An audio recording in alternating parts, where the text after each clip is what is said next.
Radio City podcast च्या पलीकडे RJ प्रसन्न सोबत. नमस्कार. च्या पलीकडे या पॉडकास्टमध्ये मी आरजे प्रसन्न तुमचं मनापासून स्वागत करतो. आज आपल्यासोबत आपला एक स्पेशल टोन, आपली एक स्पेशल बोली घेऊन संपूर्ण महाराष्ट्रच नाही तर जगभरामध्ये प्रसिद्ध झालेले अभिनेते भारत गणेशपुरे आज आपल्यासोबत असणार आहेत. जाणून घेऊ अभिनेत्या पलीकडचे भारत गणेशपुरे. नमस्कार सर, रेडिओ सिटी मध्ये खूप खूप स्वागत आहे. नमस्कार. नमस्कार. अभिनेत्या पलीकडचे भारत गणेशपुरे सांगायचे असतील तर कसे सांगाल तुम्ही? अभिनेत्याच्या पलीकडे काय अभिनय, माणूस आहे बाबा चांगलं. कोणाला कधी न दुखवलेलं, बर, कोणाचं कधी वाईट न चिंतलेलं. भारत गणेशपुरेंची आवड नेमकी काय काय काय काय काय? वाचन बिचन तर आहेच आमच्या याच्यात. बाकी मला कुकिंगची खूप आवड आहे आणि जास्त वेळ घरी असलो की किचन मध्ये घालवतो. बर, किचन मध्ये कुठल्या प्रकारचं फूड करायला आवडतं? भारत गणेशपुरे नॉनव्हेज प्रेमी आहेत का व्हेज प्रेमी आहेत काय? नाही, मी खातो व्हेज नॉनव्हेज दोन्ही, असं काही नाही. पण कुठल्याही प्रकारचं फूड, म्हणजे अगदीच शेवग्याच्या भाजीपासून ते चिकन आणि मटन पर्यंत सगळं. त्याच्यामुळे असं काही खास अशी चॉईस नाही का फक्त मी मटनच करतो किंवा व्हेजच चांगला करतो. बाकी जे काय म्हणजे इव्हन नाश्ता बिस्त्याचे पण असं वेगवेगळे आपले काय FB वरती ते बघून बिघून असं मला खूप फुरसत असली तर हा माझा छंदच आहे. नक्की. फेवरेट पदार्थ तुमचा लोकांना आवडतो असं कुठला सांगता येईल मग? फेवरेट म्हणजे आता आमच्या इकडे सांबार वडी नावाचा एक प्रकार आहे. बरोबर. तर सांबार म्हणजे पहिल्यांदा तुम्हाला सांगतो, सांबार म्हणजे कोथिंबीरला वराडात सांबार असा शब्द आहे. बरोबर. तर त्याची एक रोल करून केलेली एक तळलेला एक पदार्थ आहे. तो आमच्या विदर्भात सगळ्यांनाच आवडतो. परत जाऊन इकडे आल्यावर मला खूप आठवण येत होती त्याची. त्याच्यामुळे मग मी तिथं पहिले फक्त खायचो. तिथं हॉटेलमध्ये जाऊन उभं राहून हे त्याची पूर्ण प्रोसेस बघून मग मी मुंबईला करायला लागलो. क्या बात आहे. पण भारत गणेशपुरे यांचं पहिल्यापासून ठरलेलंच होतं आपल्याला अभिनयात जायचं का प्रवाह इकडे घेऊन आला? नेमकं झालं कसं? नाही, जरा ते पहिल्यापासूनच ठरलेलं होतं आपल्याला अभिनय करायचाच आहे म्हणून. त्याच्यामुळे फक्त आमच्या वडिलांची एक अट होती की तुम्ही डिग्री करा. मला पण डिग्री करायचीच होती म्हणजे, आणि ती डिग्री मी ऍग्रिकल्चर मध्ये केली.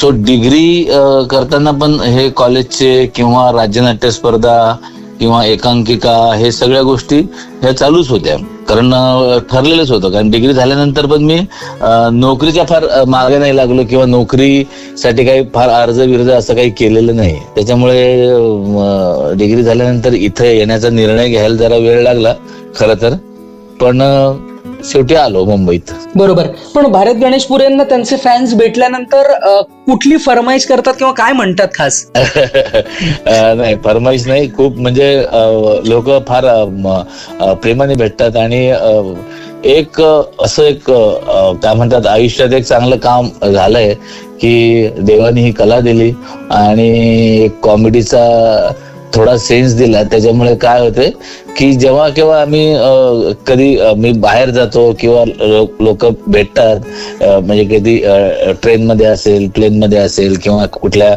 मॉलमध्ये कधी गेलो तर सगळ्यात पहिल्यांदा त्यांच्या चेहऱ्यावर हास्य फुलतं. म्हणजे ते हसतातच डायरेक्ट पहिल्यांदा.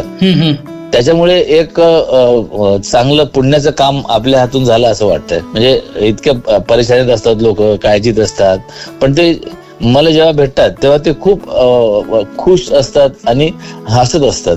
स्वतःबद्दल काही चांगल्या गोष्टी आपल्याला आपल्या जाणवत असतात की हे आपले प्लस पॉइंट आहेत आणि एखादी गोष्ट आपण बदलली तर आणखीन चांगली पर्सनॅलिटी आपण बनू शकतो असंही असतं.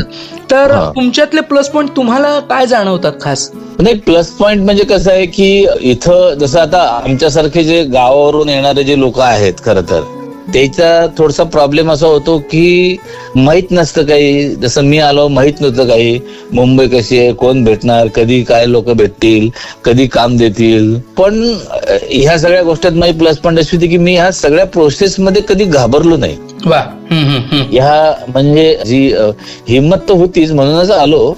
पण समजा एखाद्याला सांगितलं की बाबा SL स्टुडिओ मध्ये ये, कधी आपण एखाद्याला फोन बिन केला तर तो म्हणला की बाबा SL स्टुडिओ मध्ये ये. आता मला मुंबईच माहिती नाही, मला SL स्टुडिओ पण माहिती नाही, पण मी त्या माणसाला कधीच विचारायचो नाही की SL स्टुडिओ कुठे आहे म्हणून. वा वा, खरं. त्यांनी म्हटलं की उद्या ये 2 वाजता SL स्टुडिओ. तर म्हणलं हो सर येतो मी. पहिल्या फटक्यात त्याला आपण शिव्हरिटी केली पाहिजे की हा बाबा हा ओके आहे, हा डायरेक्ट बोलला येतो म्हणून.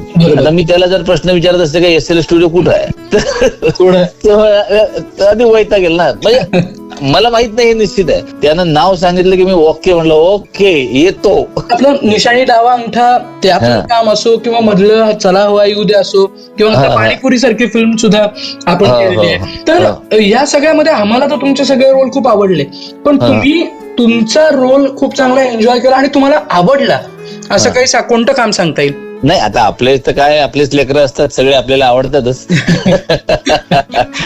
पण निशाणी डावा अंगठा वगैरे चांगला रोल झाला होता. म्हणजे तो एक तर त्याला भाषेचा पण बाज होताच, ठसक्याचं ते कॅरेक्टर होतं खरं तर. कापूस कोंड्याची गोष्ट होती, त्याच्यातला तो पाटील होता. फार काही तो म्हणजे गाजला नाही चित्रपट, पण माहिती पडलं लोकांना. चला हवाई द्यामधला जो म्हणजे सगळ्यांना आवडायचा होता तो सरपंच जो मी करायचो चला हवा द्यामध्ये, ते कॅरेक्टर मला जास्त आवडतं खरं तर. अनेक तरुण मंडळी सुद्धा छोट्या छोट्या गावांमध्ये आपल्याला ऐकतात. तर सांगली, सोलापूर, अकोला, जळगाव, नांदेड हे एकाच वेळेस आपल्याला ऐकतायत. तर या मुलांना याच क्षेत्रातल्या स्ट्रगल बद्दल असं नाही, पण बाहेर जाऊन काही करायचं असेल तर काय मेसेज तुम्ही तुमच्याकडनं देणार? मेसेज म्हणून आता मी तसं काही एवढा फार काही मोठा माणूस नाही आहे, पण एक तर तुम्ही ठरवा फिक्स पहिले लाईफ मध्ये काय करायचं आहे, म्हणजे जे काही व्हायचंय, जे काही तुम्हाला व्हायचं आहे. आणि दुसरी गोष्ट अशी की काम कुठलंच छोटं किंवा कुठलंच मोठं नाहीये. म्हणजे एखादा इंजिनियर पोरगा असेल तो नोकरी लागत नसेल, माझं तर म्हणणं आहे की तू मेकॅनिकल केलं ना 4 वर्ष, छोटं गॅरेज टाक. बरोबर. पण आता आपलं कसं होतं की ते आपलं सुटाबुटात राहायची सवय असल्यामुळे पटकन प्रॉब्लेम येते. पण त्याच्यातलं जे उत्पन्न आहे, इन्कम आहे, ते तुम्हाला नोकरीपेक्षा जास्तच आहे कधी पण. दुसरी गोष्ट अशी आहे की तुम्ही एक गोष्ट लक्षात ठेवा, ज्या क्षेत्रात तुम्ही याल त्या क्षेत्राला तुम्हाला थोडा वेळ द्यायला पाहिजे. म्हणजे ऐसा नाही की भाई अभी कल आ गए ट्रेन पकड के और आज हिरो बन गए, बरोबर, असं नाही होत. तुम्हाला तो एक वेळ द्यायला पाहिजे. तुम्हाला त्या मार्केटचा अभ्यास करायला पाहिजे का इथं काय काय आहे, कसं कसं काय, कोण कसं कसं काम करते. जेव्हा कुठल्याही क्षेत्रात तुम्ही काम करत असाल तर तुमचं कोणाबरोबर तुलना होऊ शकते, तुम्ही काय प्रॉडक्ट देऊ शकता आणि तुम्ही त्याचं विक्री कशी करू शकता, अशा सगळ्या गोष्टीचा विचार करून आणि मन पक्क करून ह्याच्यामध्ये घुसायचं. आणि त्यासाठी तुम्हाला थोडासा वेळ द्यायला लागेल. आता असं आहे की तुम्ही कॉलेजमध्ये ऍडमिशन घेतल्या तुम्हाला डिग्री देत नाही ना कॉलेजमध्ये, बरोबर. तुम्हाला 3 वर्ष शिकावं लागतं, विविध परीक्षा तुम्हाला द्याव्या लागतात. तर ह्या करिअर करताना अशा विविध परीक्षा तुम्हाला द्याव्याच लागणार आहेत, त्या पासच व्हाव्या लागणार आहेत. नापास झालं तर मग परत फिरसे गिनो बाबूराव ऐसा. क्या बात आहे सर, फार महत्वाची गोष्ट खरं तर आज तुम्ही सांगितली आहे. आणि आज तुम्ही एवढा छान वेळ आम्हाला दिलात, तेवढ्या छान मस्त गप्पा आमच्याशी मारल्यात, त्याबद्दल तुमचं मनपूर्वक धन्यवाद. आज या गप्पांमधनं अभिनेत्या पलीकडचे भारत गणेशपुरे आम्हाला समजू शकले. तुमच्या पुढच्या सगळ्या कारकिर्दीसाठी आमच्याकडनं ऑल द बेस्ट. आज आपल्यासोबत होते अभिनेते भारत गणेशपुरे. भेटूया च्या पलीकडे या पुढच्या पॉडकास्टमध्ये. तोपर्यंत bye bye. Radio City podcast च्या पलीकडे RJ प्रसन्न सोबत.